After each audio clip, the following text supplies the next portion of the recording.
Morning, great morning, great morning. I am Nicole D. Jones, and I'm just happy and grateful for another day. I'm happy and grateful for life. I'm happy and grateful for you. I don't know about y'all, but I miss talking to you 3 days a week. But we have meal prep Mondays. I'm going to be obedient to what my business coach says. I need to be more obedient to the whole thing because I'm supposed to be in social media more. Have not done that, but I will. I am. But hey, I got the YouTube updated. It's up to date because I only have to put one up. But I am happy and I'm grateful for life. I don't take life for granted. I don't take you for granted.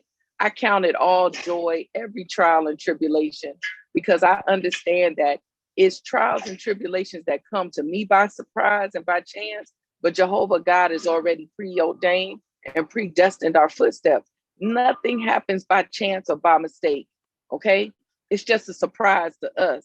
We think it's a mistake, but I'm happy and I'm grateful that even through our time together, we're learning how to shift our perspective. We're understanding that no matter how we feel, no matter what things look like, we are healthy, we are wealthy, we are prosperous, and everything that our hands go to touch, it must, it shall, and it will manifest, prosper, and grow. I'm thankful today. I'm happy and I'm grateful. Okay. Every vision, every goal that you've set, I'm happy and I'm grateful that you are not aborting your process. All right. It's never what we go through, it's how we get through it. So don't abort your process. When things get hard, when things feel like they're not going the way that you think that they should, remember that you got up. Turn on the news. Okay. You will see that someone is going through something worse than you, be it if they've lost someone, be it if they've been in an accident. We have not been in a fatality. We're able to meet here. We're able to sit. We're able to sup with one another. Like, we've got to learn to look at our glass half full and never half empty. We've got to learn how to shift our perspective. And we got to know that this is a fixed fight and we've already won. We've already won. Think about when you're in a fight. You may get hit here and there, but that don't mean that they're gonna beat you down. All right. That don't mean that. I don't know about you, but if I get into a fight, I'm gonna win. All right. I'm gonna get the last lick. But anyway, so we are still doing How Successful People Think by John C. Maxwell. And so far, I just want to recap. We have been We have learned how to cultivate big picture thinking, engage in focused thinking, harness creative thinking, employ realistic thinking, utilize strategic thinking, explore possibility thinking. Man, that was a good one. Explore possibility thinking. And now we're on learn from reflective thinking. And I know a lot of people don't like to reflect. A lot of people feel like, especially if it's something, if it's a trauma or a tragedy, we like to block it out. But we got to understand that successful people have reflective thinking. Okay. Everything that you go through, everything that has been done in your journey thus far, we have to learn how to be able to reflect back on those things, good, bad, and indifferent. All right. Because that's how we learn and grow. Okay, that's how we learn and grow. But let me see. Let me find what I was going to tell you about reflective thinking. All right, reflective thinking, it gives us a true perspective. Okay, so the reason why it's good to reflect back is a lot of times when you're in something, whenever you're going through something, in that moment, good or bad, whatever comes back to your mind right now, if it's a good thought, if it's a good moment, or if it's a bad moment, when you're in that moment, there are things that we miss. Okay. So you think about a birthday party. If you're at a child's birthday party or you're giving your son or daughter a birthday party, like, there's so much going on, especially if they're little kids. It's so much in that moment, and you've planned and you're busy and all these different things that you really have to take the time to reflect back to be able to what do I want to say? Like, get the fullness of everything that happened. Okay. So you think about a baby, like I said, a child's birthday. After the birthday party's over, you take them home, you give them a bath, you put them in bed, you shower. You usually take that wind down time. Okay. Successful people must have that wind down time. They must be willing to reflect back, because it's in that time where it's almost like that brewing crock pot. Okay. Your reflective time on things that have happened is where you get the substance of whatever it is. Okay. So in that party, that may be where you're thinking about how happy that son or daughter was, or, when they opened a certain gift, how much joy it brought to them. Okay. It's in that reflective state where we're able to kind of go back to a situation and grab maybe some of the leftover meat from the roast that's been brewing. Okay. So you got to want to reflect back, and it gives you a true perspective. So you may have been so caught up in the planning that in that you were remembering everything that you didn't do, or everything that you forgot, or everything that didn't go right. But reflective planning allows you to see the big picture. Okay. And you realize that even though there may have been little things that you wanted to see happen, the overall, the party was a success. The baby was happy. People ate good. They didn't leave hungry. Okay. Reflective thinking, it allows you to get the true perspective of something. All right. It also gives emotional integrity to your thought life. It gives emotional, y'all taking notes? Note takers and money makers. Don't forget that. Reflective thinking, number one, reflective thinking gives you true perspective. Number two, it gives emotional integrity to your thought life. Okay? It enables you to distance yourself from the intense emotion of a particularly good or bad experience, and then you can see them with the fresh eyes. That's kind of what I just described. Okay, so you have to be willing. Sorry, let me put this like this. Okay, so I can see the time. You have to be willing to also know that it gives emotional integrity to your thought life. All right, reflective thinking also increases your confidence in decision making. Okay. So again, I'll just stick with the birthday party. You may have thought that, you were kind of on the fence of where you were going to have the party or how you were going to have the party. But when you can reflect back on it and you see the successes of it, it allows you to increase your confidence. Okay. You'll begin to realize like, hey, I can plan a birthday party. Or, because I know for me, it's my daughter that's very she's like an event planner. Okay. You can kind of tell her what you want to do, and she can, transform a whole space and come up. It's almost like that whole HGTV feeling. Okay. That's not me. But I've had to plan things. And then when it's a success, it builds my confidence. All right. It allows me to realize that maybe that thing that I could not do, I actually can do. Now, it is not at the quality level as hers, but it's still good enough. So it'll build your confidence. All right. It'll also build your confidence. Reflective thinking clarifies a big picture. Mm-hmm. And reflective thinking clarifies a big picture. So when you engage in reflective thinking, you can put ideas and experiences in a more accurate content. Okay.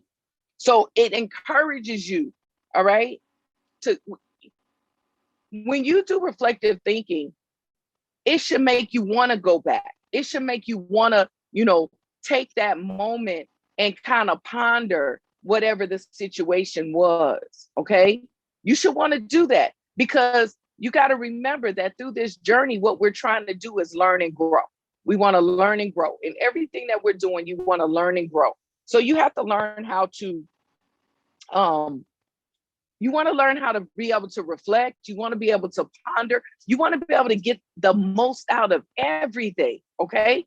Now, when you're thinking, and this is easy when it's like the birthday party, it's the celebration, but you got to be willing to do that in traumatic situations as well. Okay. And the reason for that goes to number 5. Reflective thinking takes a good experience and it makes it a valuable experience. It can take a bad experience and it can make it a valuable experience. Well, Nicole, you don't know what my mother did to me. You don't know what my father did to me. Baby, let me tell you something. You don't know what my mama did to me. Ooh, Lord Jesus. All right. And she Asian. All right. So even culturally, there are just some things like I'm not gonna stereotype. So I'm just talking about my mama. I can talk about my mama. My mother's Korean and her culture, the way that she was raised, it's like she has no cool. She has no cut cards. I sometimes wonder if she got emotions, okay? Stuff come out her mouth and you're just like, what? See, now people feel that way about me. Like, Nicole, did she really say that? Well, her, did she really say that? It's like, all right. But the reality is I've had to take the time and have reflective thinking, even in situations and areas that are very that she caused some pain. Okay. That rejection, like I had to go back because ultimately how I processed it was rejection. Okay. But you got to be willing to do that. You have to be able to reflect back, even on those times that are hard, not to stay there and to fall into a depression, not to stay there and become a victim and fall into the woe is me, but to really be able to understand the value in whatever happened and why it happened. Because if we believe that this journey is predestined, okay, we believe that our footsteps are ordered by Jehovah God. We believe that there are no mistakes. Then even in those moments, there is something of value that we can get that will help us learn and grow. Okay. It will help us learn and grow. So we got to be willing to be reflective, have reflective thinking. And you don't want to ponder things so long to where you get stuck. I don't mean like that.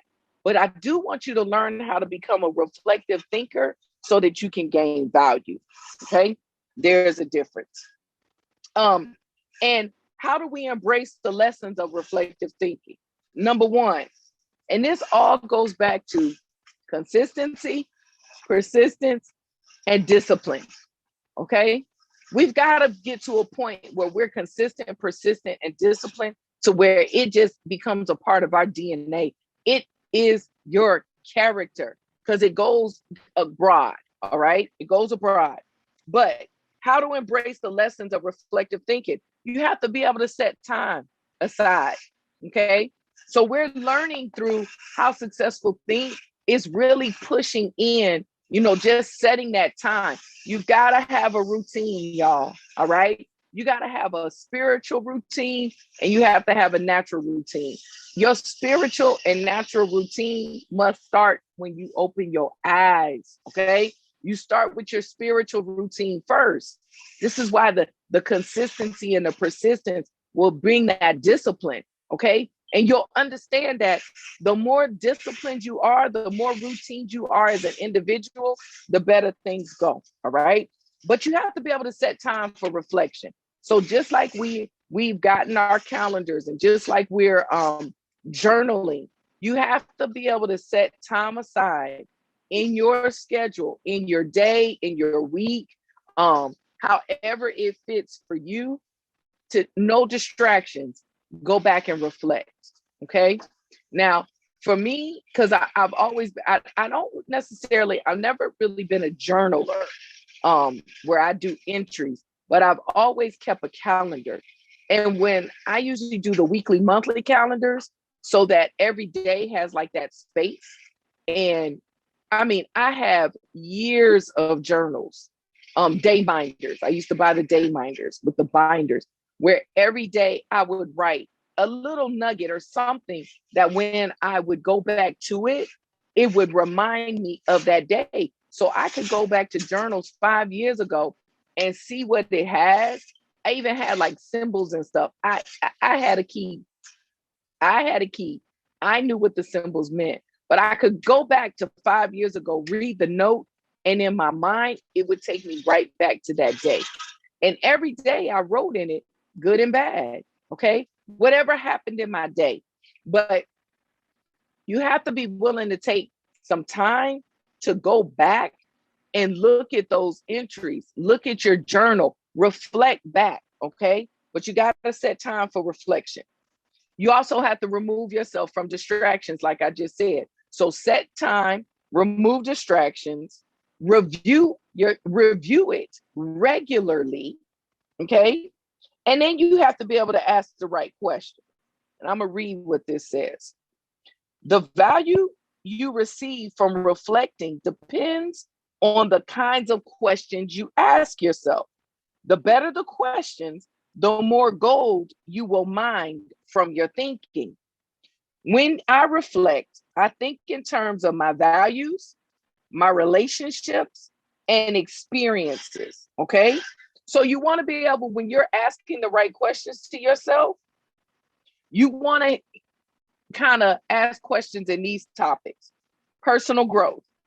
What have I learned today that will help me grow? How can I apply it to my life? And when should I apply it? Adding value. To whom did I add value to today? How do I know I added value to that person? And can I follow up and compound the positive benefit that he or she received? If it's leadership, did I lead by example? Okay. If you're looking at your personal faith, did I represent God well today? All right. Marriage and family. Did I communicate love to my family today? All right. These are just examples of right questions. With your inner circle, have I spent enough time with my key players? Okay. What can I do to help them because they're a help to me? How can I serve them? All right. Right questions. Discoveries. What did I encounter today? Listen, discoveries is what it says. I'm going to say experiences. Okay. Because I told you, I live for experiences. All right. Experience doesn't have to be that big. Woo. All right. Experiences come to us daily. Okay. Ask yourself, what did I experience today? Who did I experience today? What did we experience together? All right. These are questions you want to ask. All right. So you want to make sure that you create something that's routine. It's that consistent, that persistent, and that discipline. So base it off of your morals, your values, and what's important to you. Like I said, family, leadership, personal growth and self-development, always your faith, all these different things. And then you want to ask the right questions. And these questions should be things that are going to make you dig in deeper than surface as you're doing reflective thinking. Okay. As you're doing reflective thinking, that's the whole purpose of it. And then you want to cement your learning through action. Okay. So when you're doing your reflective thinking, pen and paper. Okay. Pen and paper. Be it if you're using something electric, if you're using an electronic device, y'all don't use your thumbs. Get a tablet or something. You get the pencil. All right. Because writing, you got to remember what increases our belief is it's fueling our desires. All right. This don't fuel your desire. But the strokes, okay? It makes a difference. Like I told you guys, I'm back to paper and pen because it's times where I'll read something and I will actually put my finger on it just to feel it.